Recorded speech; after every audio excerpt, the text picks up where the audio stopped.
Les antibiotiques glycopeptidiques inhibant potentiellement la catepsine L dans l'endosome /lysosome tardif et bloquent l'entrée du virus Ebola, du coronavirus du syndrome respiratoire du Moyen-Orient, MERS-CoV, et du coronavirus du syndrome respiratoire aigu sévère, SARS-CoV. Parnanzhou, Tinpen, Jinsongzhang, Qianhuanli, Shuizhang, Xuanbei, Fenghuan, Taopeng, Jianhuazhang, Chaoliu, Liantao et Huizhang.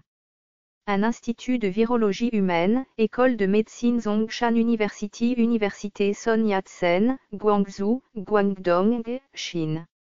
2 laboratoires clés de lutte contre les maladies tropicales du ministère de l'Éducation, Université Sun Yat-sen, Guangzhou, Guangdong, Chine.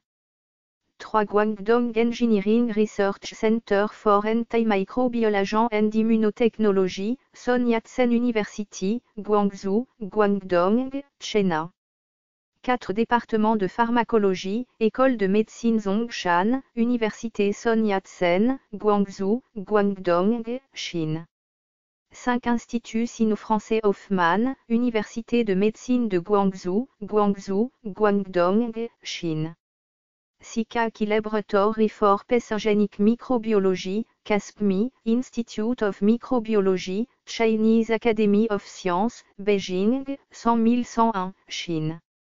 L'infection par le virus Ebola peut provoquer une fièvre hémorragique sévère avec une mortalité élevée chez l'homme. Les épidémies de virus Ebola en 2014 ont représenté les épidémies d'Ebola les plus graves de l'histoire et ont gravement menacé la santé publique dans le monde. Le développement d'agents thérapeutiques anti-Ebola supplémentaires efficaces est donc assez urgent. Dans cette étude, via un criblage à haut débit de médicaments approuvés par la Food and Drug Administration, nous avons identifié que la teicoplanin, un antibiotique glycopeptidique, empêche efficacement l'entrée de virus pseudotypés d'enveloppe Ebola dans le cytoplasme. En outre, la teicoplanin a également un effet inhibiteur sur les particules de type virus compétentes pour la transcription et la réplication, avec une C50 aussi faible que 330 nm. Une analyse comparative a en outre démontré que la teicoplanin est également capable de bloquer l'entrée des virus pseudotypés de l'enveloppe du syndrome respiratoire du Moyen-Orient, MERS, et du syndrome respiratoire aigu sévère, SRA. Les dérivés de la teicoplanin tels que la dalbavancine, l'oritavancine et la télavancine peuvent également inhiber l'entrée des virus Ebola, MERS et SRA. Des études mécanistiques ont montré que la teicoplanin bloque l'entrée du virus Ebola en inhibant spécifiquement l'activité de la catepsine L, ouvrant une nouvelle voie pour le développement de glycopeptides supplémentaires en tant qu'inhibiteurs potentiels des virus dépendants de la catepsine L. Notamment, étant donné que la teicoplanin a été régulièrement utilisée en clinique avec une faible toxicité, nos travaux offrent une perspective prometteuse pour la prophylaxie et le traitement de l'infection par le virus Ebola, MERS et SRA. Étant donné que la toxicité des antibiotiques glycopeptidiques est assez faible, nous proposons que des antibiotiques glycopeptidiques puissent être utilisés en clinique pour l'infection à Ebola/MERS-CoV/SARS-CoV, en particulier dans le cas de besoins urgents lors d'épidémies de ces infections virales graves. Discussion. Dans notre étude, nous avons effectué un criblage à haut débit d'une bibliothèque de médicaments cliniquement approuvés et identifié que la teicoplanin inhibe non seulement l'entrée de virus pseudotypés Ebola/VIH1, mais également de TRVLP compétents pour la transcription et la réplication. La valeur IC50 de la teicoplanin à l'entrée des TRVLP Ebola est aussi faible que 330 nm, tandis que la CC50 de la teicoplanin est supérieure à 500 m. De plus, la teicoplanin inhibe l'entrée des virus Ebola dans différents types de cellules hôtes, notamment les cellules endothéliales de la veine ombilicale humaine primaire, les cellules A549, les cellules ELA et les cellules THP1. Il inhibe également l'entrée des virus pseudotypés MERS-CoV/HIV1 et SARS-CoV/HIV1. La teicoplanin est un antibiotique glycopeptidique isolé d'Actinoplan Techomyceticus.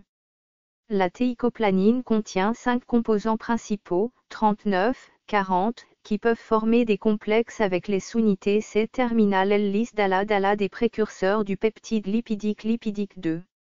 La liaison à la théicoplanine du lipide 2 inhibe leur transglycosylation et transpeptidation, entraînant une perturbation de la synthèse de la paroi cellulaire chez les bactéries à gram-positif, 41. Récemment, la théicoplanine a été signalée comme inhibant l'infection par le pseudovirus Ebola en culture cellulaire, ce qui est conforme à nos observations. Il a également été démontré que la théicoplanine a un effet sur un composant commun utilisé à la fois par les virus Ebola enveloppés et les virus respiratoires syncytiaux humains, mais pas par les virus non enveloppés, 26. Cependant, le mécanisme par lequel la théicoplanine inhibe l'entrée d'Ebola n'est pas encore résolu. Pour élucider les mécanismes moléculaires qui sous-tendent ce processus, nous avons comparé l'entrée des virus Ebola et des SRV-CoV et l'effet de la théicoplanine sur ceux-ci. La théicoplanine réprime l'entrée à la fois des virus Ebola et des covirus du SRA, qui nécessitent un transport vers les endobarobliques lysosomes pour délivrer leur génome. Étant donné que plusieurs facteurs de l'hôte ont été signalés comme essentiels pour l'infection par le virus Ebola et le virus du SRA-CoV, l'identification des facteurs hôtes communs qui sont requis pour l'entrée des virus Ebola et des virus du SRA-CoV serait probablement utile pour clarifier la cible de la théicoplanine. Nos données ont démontré que CTSL, VPS11, VPS18, VPS33A, VPS39 et VPS41 sont tous indispensables pour l'entrée à la fois des virus Ebola et des SARS-CoV. L'élucidation via un test d'absorption de dextrane que la théicoplanine n'affecte pas les fonctions des complexes OPS a suggéré que la cible de la théicoplanine était la catepsinelle.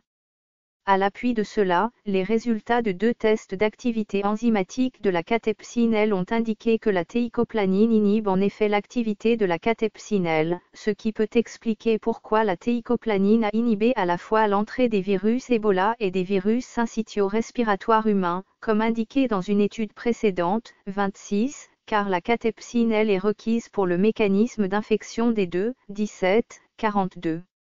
Étant donné que la catepsinelle est également requise pour l'entrée des MERS-CoV, la théicoplanine représente donc un large inhibiteur d'entrée du virus. De plus, les effets inhibiteurs de la théicoplanine et de ses dérivés sur le VIH1, le VHC, les virus de la grippe, les flavivirus, le FIPV et le SRA-CoV ont également été signalés, 43 à 49, confirmant en outre que la cible antivirale des antibiotiques glycopeptidiques est un facteur hôte commun. Comme la théicoplanine peut se lier au lipide 2, nous avons émis l'hypothèse qu'elle pourrait interagir avec les domaines enzymatiques de la catepsinelle et bloquer leur fonction similaire à l'effet inhibiteur rapporté du peptide antimicrobien LL37 sur la catepsinelle, 50. Les sites de liaison spécifiques de la théicoplanine sur la catepsinelle doivent être davantage étudiés par amarrage moléculaire, mutation des acides aminés et résonance plasmonique de surface pour confirmer cette hypothèse. Nous avons également examiné les effets des homologues de la théicoplanine, la dalbavancine, l'oritavancine, la télavancine et la vancomycine, sur l'entrée des TRVLP Ebola, MERS-CoV/HIV un SARS-CoV/HIV un pseudotypé des virus. Les données ont démontré que la dalbavancine, l'oritavancine et la télavancine inhibant également l'entrée des virus pseudotypés MERS-CoV/VIH un SARS-CoV/VIH1. Cependant, la vancomycine n'a pas réprimé leur infection. En comparant les structures de ces composés, nous avons constaté que tous les antibiotiques glycopeptidiques qui inhibant Ebola TRVLP, MERS-CoV/VIH1 et l'entrée du virus pseudotypé SARS-CoV/VIH1 contiennent des groupes hydrophobes dans les domaines amidogènes de leurs aminosaccharides. Ces groupes pourraient jouer un rôle important dans les interactions entre les antibiotiques glycopeptidiques et la catepsinelle. En revanche, la vancomycine manque de groupes hydrophobes, ce qui pourrait être la raison pour laquelle elle n'inhibe pas ces infections virales. Pour le traitement des infections bactériennes à gram-positif en clinique, la théicoplanine peut être administrée par voie intraveineuse ou intramusculaire une fois par jour après une dose de charge initiale, ce qui est pratique pour la thérapie ambulatoire. Comparé à la vancomycine, qui a été le premier antibiotique glycopeptidique découvert, la théicoplanine est mieux tolérée avec une néphrotoxicité plus faible. Le résumé des caractéristiques du produit de la teicoplanin en 2014 montre qu'après l'achèvement des schémas posologiques de charge pour la plupart des infections bactériennes à gram positif, les concentrations sériques de teicoplanin sont d'au moins 15 mg/litre, 8,78 m, soit IS27, 14, et 2 fois plus élevées que les valeurs IC50 de la teicoplanin contre l'entrée des virus Ebola, MERS-CoV/HIV, un SARS-CoV/HIV, un pseudotype des virus, respectivement. En conclusion, étant donné que la toxicité des antibiotiques glycopeptidiques est assez faible, nous proposons encore une fois que des antibiotiques glycopeptidiques puissent être utilisés en clinique pour l'infection à Ebola/MERS-CoV/SARS-CoV, en particulier dans le cas de besoin d'urgence lors d'épidémies de ces infections virales graves. Contribution d'auteurs. Tous les auteurs énumérés ont contribué à ce travail et ont examiné le manuscrit. NZ et TPEN ont conçu les expériences et effectué la plupart de ces expériences. JSZ, XZ, FH, TPENG, LT et JHZ ont effectué les différents types d'expériences liées au virus. QWL, CB et CL ont effectué le criblage à haut débit de la bibliothèque de médicaments approuvée par la Food and Drug Administration. NZ et HZ ont contribué à la génération d'idées, à la conception expérimentale et à la préparation des manuscrits et ont conçu le projet. Remerciements. Nous remercions le Dr Wanlin Wang, Sun Yat-sen University, d'avoir fourni le plasmide PCDNA 3.1 SARS-CoV-S. Nous remercions le Dr Lin Qizang, Université Tsinghua, et le Dr Shibo Jian, Université Fudan, d'avoir fourni le plasmide PCDNA 3.1 MERS-CoV-S. Nous remercions le Dr Jun Li, Université Sun Yat-sen, d'avoir fourni les cellules endothéliales de la veine ombilicale humaine primaire. Nous remercions le Dr Thomas Hennen, Institut fédéral de recherche sur la santé animale, Allemagne, d'avoir fourni plusieurs plasmides pour générer des TRVLP.